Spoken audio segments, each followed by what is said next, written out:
Todos, espero que estén muy bien. Continuamos con la sesión, perdón, número 9. Vamos a seguir hablando sobre la clasificación de gestión de emociones, la unidad número 2, categorías básicas de las emociones, lo cual estamos viendo diferentes tipos de emociones eh, que actualmente sabemos que existen. Los significados van variando, dependiendo de la emoción, pero es importante irlos identificando y cuáles son los propósitos de cada una de ellas. El día de hoy vamos a ver la ira, las funciones de la ira, rabia y terminamos con enojo. Vamos a iniciar el día de hoy con unidad número 2. Así que si me permiten voy a compartirles pantalla. Muy bien. Como mencionaba hace un momento, estamos viendo la cápsula número 9 sobre la materia de clasificación y gestión de emociones. Enfocado en la unidad número 2 que dice que son las categorías básicas de las emociones. Ya hemos visto muchas de ellas nos caracterizan a diferentes personas. Algunas nosotros dominamos, otras nos dominan. Es parte de todo nuestro proceso. Desafortunadamente, las emociones siempre ha sido un enfoque que muy difícil todos podamos entender. Así que, y controlar. Muchos los conocemos y sabemos su significado, pero hay a veces que inconscientemente nos llegan a dominar. Una de las claves sobre el manejo de emociones es la madurez emocional que tengamos cada uno de nosotros, ya que entre más entendemos y comprendemos algunas circunstancias, podemos nosotros controlar algunas emociones. Voy a partir, a veces en el ámbito de la docencia, el padre de familia siempre viene con muchas emociones encontradas, y más cuando hay una queja hacia el profesor. Yo les invito a cuando tengan un escenario de ese tipo, busquen la estrategia antes de hablar con papá, tratar de tranquilizar. Puedo compartirles una experiencia que me tocó impartir, que cuando bueno, tenía una plática con un padre de familia que estaba molesto por una calificación que le impartía a su hijo en nivel primaria. Él quería saber los argumentos necesarios, la rúbrica, la planeación, etcétera, etcétera. Afortunadamente, antes de llegar al señor, le dije, hola, ¿cómo está? ¿Cómo se encuentra? ¿Qué tal su camino a la escuela? Le traté de generar un contexto diferente y tratar de pararlo lo más pronto posible para evitar algunos panoramas. De igual manera, lo invité a sentarse, que se quede un vaso con agua, un café. Traté de darle ese panorama de atención que es necesario. Un padre de familia debe tener una atención necesaria, ya que pues nosotros somos un guía para su hijo y debe haber un ejemplo y un respeto hacia la autoridad que somos nosotros mediante padre, familia e hijo para poder tener una congeniación. Después de ello, el padre de familia no lo llegué a tranquilizar, pero sí a como mostró cuando llegó y me informó la directora en ese momento, sí noté una mejoría. Después de poder platicar con él, le dije, ahora sí, señor, de la manera más atenta y respetuosa, me gustaría escuchar su opinión y sobre el motivo de la reunión del día de hoy. Hay que recalcar que esta reunión es a puerta cerrada entre el docente y maestro, obviamente con la compañía de un directivo o administrativo de la escuela. Eso es importante, jamás deben de tomar ustedes una reunión con un padre de familia solas. ¿Por qué? Porque a veces los padres de familia son muy astutos, pueden decir cosas que ustedes no dijeron, pero cuando hay un directivo o administrativo que escuche, dos, eh, dos personas pues pueden tener un argumento diferente, ¿no? Que es un respaldo importantísimo para cualquier situación eh, que pueda perjudicar el trabajo del docente o de la escuela en su caso. Entonces, después que lo escuché, le di los argumentos, las necesidades. Para no hacerles el cuento largo, él quería un 9 o un 10. El niño sacó un 7 por salir bajo unas tareas en un examen, pero yo ya había notificado con un mensaje en una plataforma que existe, notas en la libreta. Sin embargo, omitieron todo ello y ya cuando llegó la parte final fue que quiso que la atendiera. Yo fui muy firme porque si a uno le das esa cabida, todos van a buscar una función de buscar más, y no solo un papá, sino ya muchos papás, y va a generar un descontrol en esta situación. Se atendió en su momento y se mejoró para que él pudiera, y ella en su caso, mejorar en todas esas situaciones, ¿no? En conclusión, padres así a mí me fue bien, creo que hay muchos padres que te alzan la voz, incluso que te hablan de una forma irrespetuosa, pero ahí voy, la parte de la madurez emocional. ¿Cómo uno ya sabe qué es lo que espera que le va a tocar? Y le va a tocar, pero eh, saber cómo realmente debemos de contestar. Muchas veces, a veces nos enfracamos mucho a las emociones y nos dicen, no, pues si el papá me va a decir, yo también le digo, es un gran error. ¿Por qué? Porque si hacemos eso, por obvias razones, la situación se va a hacer más grande. Y siempre el maestro lo tiene que perder. ¿Por qué? Porque padre de familia tiene u- una palabra doble. ¿Por qué? Porque pues está su hijo y todo papá va a defender siempre a su hijo, aunque esté mal, ¿eh? Me he tocado situaciones que el niño está mal y todas las circunstancias están mal y el padre de familia no se sale de ese círculo, ¿no? Y entonces, pues hay situaciones extraordinarias que pasan hoy en día en cada escuela y pues es importante nosotros saberlo manejar. Muy bien, vamos a leer un poco de la ira. Y bueno, esta situación que les comentaba, este padre de familia tenía ira. Es una respuesta emocional intensa que aparece ante situaciones percibidas como injustas o dañinas. En este caso era la calificación de su hijo. Se manifiesta cuando sentimos que nuestros derechos han sido vulnerados o cuando enfrentamos obstáculos que impiden alcanzar nuestro objetivo. Luego entendí que ese niño quería sacar 10 en todas las materias, pero por un descuido, pues pasó esta circunstancia, ¿no? Su posición principal es defensiva, ya que impulsa la acción para corregir o enfrentar la causa del malestar. Sin embargo, si no se controla, puede generar conflictos y consecuencias negativas. Y es importante, si no llegamos a una calma inmediata, esa situación se puede hacer más grande. Hablo también cuando tengamos alguna situación laboral o de compañeros, o no lo sé, de diferentes panoramas donde vean que existe la emoción de ira, lo primero incluso algunos tienen que ser físicos, abrazarlos. Cuando hay una ira increíble, hay que apretarlos para irlos controlando, ¿no? A veces pasa.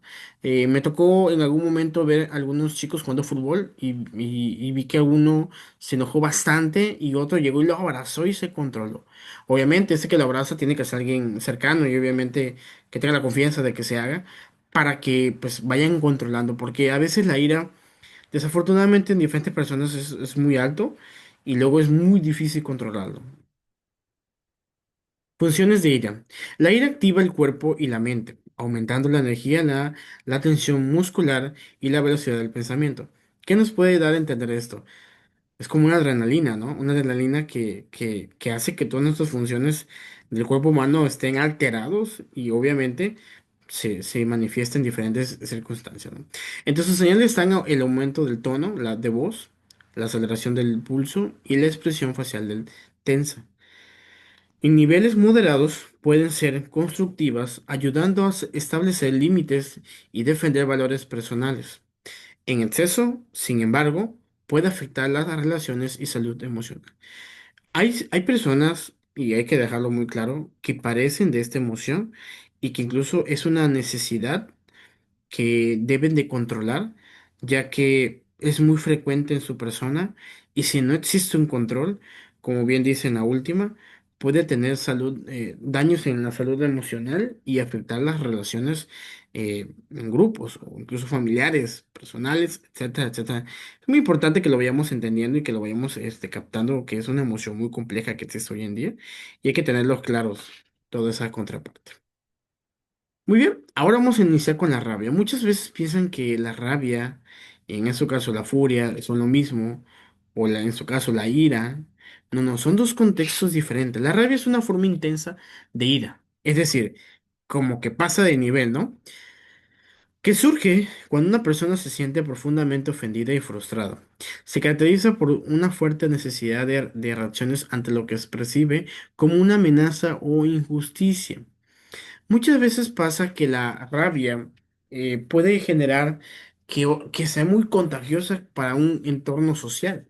Es decir, que no solo lo pueda percibir una persona, sino un grupo. Precisamente cuando hay una injusticia, hablamos de una sociedad que alguien comete una situación inadecuada y que muchos la comparten y se vuelve una rabia grupal donde es una impotencia que a veces uno siente sobre cualquier circunstancia o en este caso una injusticia que llegue a ser pasar, ¿no? Aunque puede tener una función liberadora, si no se canaliza adecuadamente, puede provocar comportamientos impulsivos y destructivos. Ojo allí, destructivos. Es decir, llega a tener una situación que nos desenfoca de la realidad de la vida.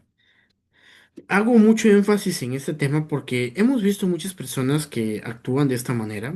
He visto personas mucho en algunos deportes que llegan a una rabia, que llegan a golpes, incluso profesionistas que llegan a golpes, incluso de amenazas de muerte, incluso muertes, sobre algo que uno se pone a pensar y a canalizar. ¿Realmente era necesario ponerme de esa manera? Aprender a identificar la rabia permite transformarla en energía para resolver problemas de forma asertiva. Yo les voy a comentar lo siguiente. Yo sí he tenido mucha rabia en la vida, pero esa rabia me la controlo o lo canalizo para poder resolver algunas problemáticas que sí se ven hoy en día. ¿Por qué? Porque me motiva a resolver algo y es un incentivo personal que te ayuda a sobresalir. Muchas veces ese tipo de situaciones se promueve o se manifiesta de diferentes formas, pero igual la realidad de todo ello es que cada persona lo sabe, incluso lo puede conllevar de una manera distinta. Yo les invito a que puedan tener, como que si alguna vez les toca la rabia o esta emoción, puedan tenerlo de forma positiva, aunque suene un poco incongruente porque es algo negativo la rabia, ¿no? Pero puede ser un impulso para fomentar y concluir algunas circunstancias. Terminamos el día de hoy con la última emoción que es el enojo. Incluso cuando suenan esas tres emociones que estamos viendo, como que dicen, no, no es igual, no, no es igual. Se correlacionan uno con otro, pero que cada una tiene sus niveles. La rabia tiene una situación un poco más asertiva en diferentes panoramas. La furia es un poquito más, perdón, sí, la ira tiene etapas. La rabia tiene un nivel alto. Y el enojo es una versión más leve de la ira, que se manifiesta ante pequeñas frustraciones o desacuerdos cotidianos. Si lo queremos ver de esta manera, la ira va a estar en el nivel 2, la rabia en el nivel número 3 y en el enojo el nivel número uno. Que digamos que es una alerta. Si nosotros estamos mostrando mucho enojo, vamos a llegar a la ira, vamos a llegar a la rabia, etcétera. Y ahí vienen los niveles que vamos a estar viendo, pero el nivel número uno de las emociones negativas que uno puede tener sobre diferentes circunstancias es el enojo. Entonces es importante que lo vayamos identificando y entendiendo, ¿no? Que es una emoción común y natural que, bien gestionada, permite expresar inconformidades sin dañar a los demás. Es decir, es un poquito inocente y es un poco, perdón, más atento en diferentes circunstancias.